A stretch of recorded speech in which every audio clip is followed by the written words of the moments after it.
Hello, আসসালামু আলাইকুম। শখের খামার ফরিদপুর ইউটিউব চ্যানেল থেকে ছোট্ট একটা শর্ট ভিডিও নিয়ে চলে আসলাম। তো আজকে হচ্ছে আমার ব্রয়লার মুরগির বয়স 26 দিন। তো 26তম দিনের আপডেট আপনাদের সাথে শেয়ার করব। তো ভিডিওটিকে স্কিপ না করে শেষ পর্যন্ত দেখবেন, আর অবশ্যই শখের খামার ফরিদপুর ইউটিউব চ্যানেলটি সাবস্ক্রাইব করবেন, লাইক করবেন, কমেন্ট করবেন এবং শেয়ার করে অন্য ভাইদের দেখার সুযোগ করে দেবেন। তো ভিডিওটি শুরু করা যাক। আপনারা দেখতে পাচ্ছেন আমার মুরগিগুলো আসলে মাশাআল্লাহ খুবই ভালো আছে, সুস্থ আছে এবং ওয়েদারটা আসলে আজকে একটু গরম ছিল। তো গরম থাকার কারণে কিন্তু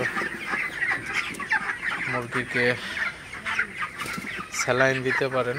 তো গরমের মধ্যে মুরগিকে একটু স্যালাইন দিলে মুরগির শরীরটা ঠান্ডা থাকে এবং পানি শূন্যতা অভাব দূর হয় এবং আপনার মুরগিগুলো স্ট্রোকের হাত থেকে রক্ষা পায়। তো আপনারা অবশ্যই এই গরমের মধ্যে মুরগিকে একটু হলে বাড়তি যত্ন নেওয়ার চেষ্টা করবেন। তো মুরগির ঘরে যেন পর্যাপ্ত আলো বাতাস ঢুকতে পারে সেদিকে খেয়াল রাখবেন, কারণ আপনার এখন হচ্ছে আবহাওয়া একসময় ঠান্ডা একসময় গরম। তো এখন কিন্তু ফ্যান ছাড়া যাবে না আসলে। তো ফ্যান না ছেড়ে হচ্ছে আপনার প্রাকৃতিকভাবে আপনার ঘরে যাতে পর্যাপ্ত পরিমাণে আলো বাতাস ঢুকতে পারে, তো সেদিকে একটু খেয়াল রাখবেন। তো তাহলে কিন্তু মুরগিগুলো আসলে সুস্থ রাখা সম্ভব। আপনারা যারা খামারি আছেন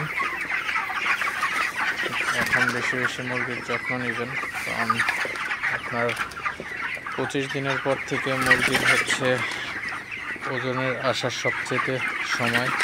তো এই সময় হচ্ছে মুরগির ওজনটা যদি আপনি 25 দিনের পর থেকে যদি মুরগির যত্ন না নেন তাহলে কিন্তু মুরগির আশা অনুযায়ী কিন্তু মুরগির ওজন পাবেন না। তো সেক্ষেত্রে কিন্তু খামারিদের লস হতে পারে।